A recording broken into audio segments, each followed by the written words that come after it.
624 936 264 গৰিষ্ঠ সাধাৰণ উৎপাদক উলিয়াব লাগে গতিকে 624 এটো আমি লিখিলো আৰু ইয়াৰ গৰিষ্ঠ সাধাৰণ উৎপাদক আমি উলিয়াম গৰিষ্ঠ সাধাৰণ উৎপাদক উলিওৱাৰ কেইবাটাও নিয়ম আছে তাৰে ভিতৰত এটা হল যে প্ৰত্যেকটোকে আমি হৰণ কৰি গৰিষ্ঠ সাধাৰণ উৎপাদক উলিয়াম 2 দি হলে 312 2 দি হলে কিমান হ'ব 2 4 গুণ 8 2 6 গুণ 12 2 8 গুণ 16 2 দি হলে 1 3 2 এটুক আকৌ আমি 2 দি হৰণ দিম 2 দি হৰণ দিলে 312 2 15 গুণ 30 2 6 গুণ 12 তাৰ পিছত 2 3 4 আৰু এটো কি হ'ব 132 টু 2 6 গুণ 12 আৰু 2 6 গুণ 12 আকৌ 2 দি হৰণ দিম 2 দি হৰণ দিলে কি হ'ব 2 7 গুণ 14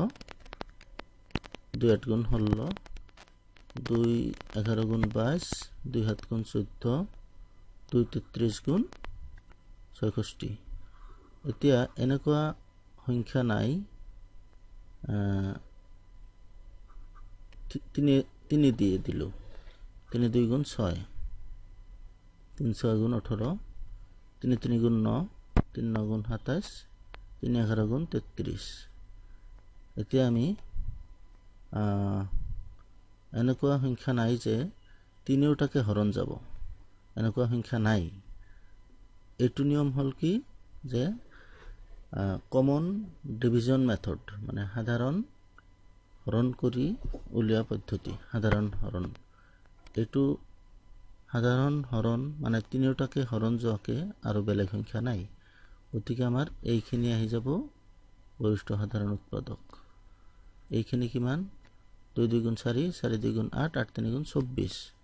এখন আমাৰ 3 নম্বৰটো হ'ব आंसर 24 হৈ গল তাৰ পিছত 2 নম্বৰ দুটা সংখ্যাৰ গৰিষ্ঠ সাধাৰণ উৎপাদক 16 আৰু হিয়তৰ পূৰণফল 6400 হেতৰ লসাগু নিৰ্ণয় কৰা আমি জানো যে লসাগু পূৰণ গসাগু সমান সংখ্যা দুটাৰ পূৰণফল এতিয়া সেই নিয়ম মতে কি হ'ব আছে যে দুটা সংখ্যাৰ গৰিষ্ঠ সাধাৰণ আৰু উলিয়াব লাগে কি লসাগু গতিকে লসাগু আমি বাওফালে ৰাখো যে লসাগু পূৰণ গসাগু সমান সংখ্যা দুটাৰ পূৰণফল সংখ্যা ল মানে লঘিষ্ঠ সাধাৰণ গুণিতক গ মানে গৰিষ্ঠ সাধাৰণ উৎপাদক এটো শৰ্টকাট লিখিলো সংখ্যা দুটাৰ পূৰণফল বা ডাইৰেক্ট পূৰণফল লিখা যায় সংখ্যা দুটাৰ পূৰণফল এতিয়া লঘিষ্ঠ টু উলিয়াব দিছে এনেকৈ ৰাখিলো আৰু গৰিষ্ঠটো দিয়া আছে কিমান এটো গৰিষ্ঠটো 16 দিয়া আছে গতিকে আমি এটো 16 লিখিলো সংখ্যা দুটাৰ পূৰণফল কিমান দিয়া আছে 6400 গতিকে 6400 লিখিলো এতিয়া লঘিষ্ঠ লাগে সমান লঘিষ্ঠ সমান 6400 আৰু 16 ইফালে পূৰণ আছে ইফালে আহিলে হৰণ হ'ব 4 16 গুণ 64 4 বাৰ আৰু দুটা শূন্য মানে 400 এৰে শুদ্ধ আনসাৰটো হ'ব 1 নম্বৰৰ 400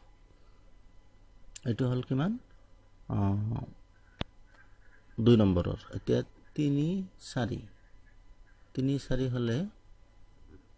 আমি এটা নতুন পেজ লৈ লও 3 4 এর কারণে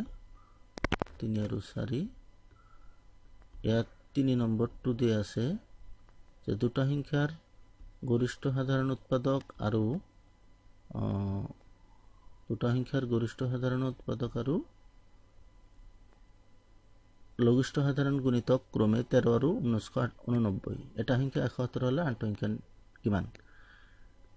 তাৰ মানে এটাই নিয়ম যেটো উলিয়াব দিছে হেতু আমি বাক্যৰ বাফালে ৰাখিম আনটো সংখ্যা উলিয়াব দিছে গতিকে আমি জানো যে এটা সংখ্যা পূৰণ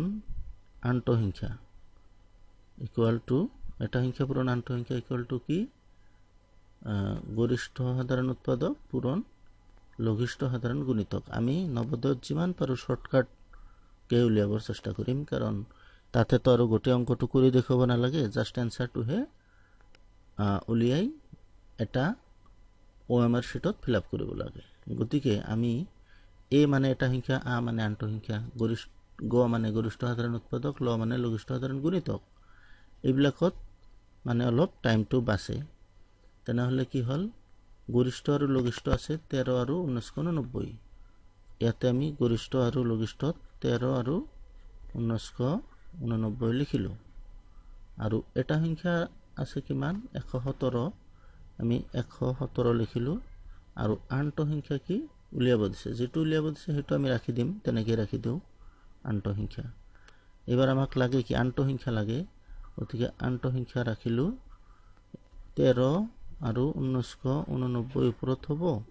আৰু এই 117টো পূৰণ আছিল, ইফালে আহিলে হৰণ হ'ব 117। তে 117 দি 1989 হৰণ দিম আমি,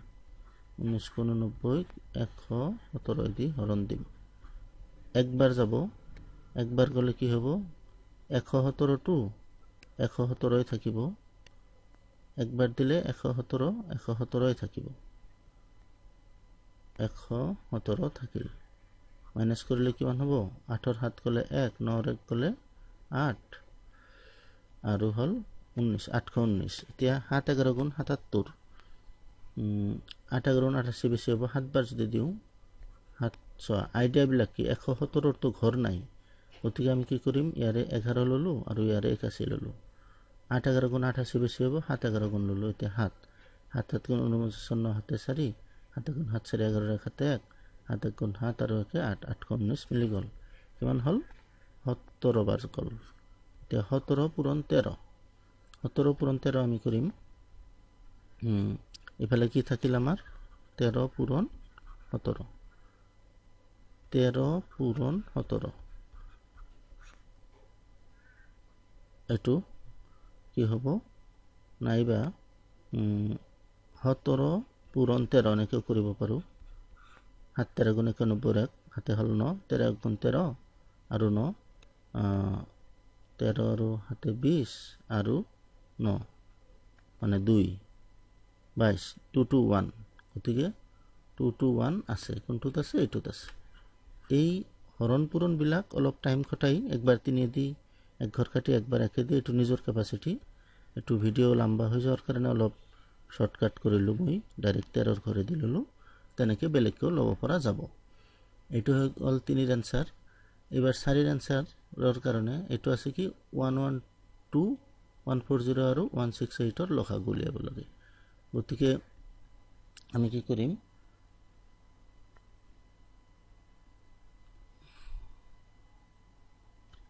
112 এইটোৰ লসাগু উলিয়াব লাগে।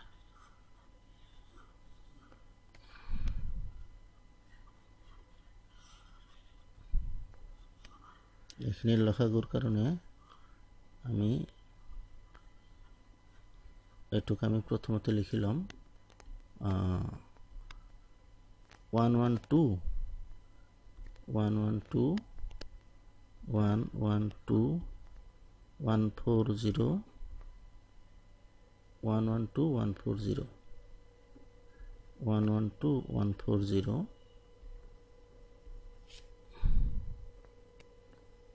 কি আছিলে, 140 আৰু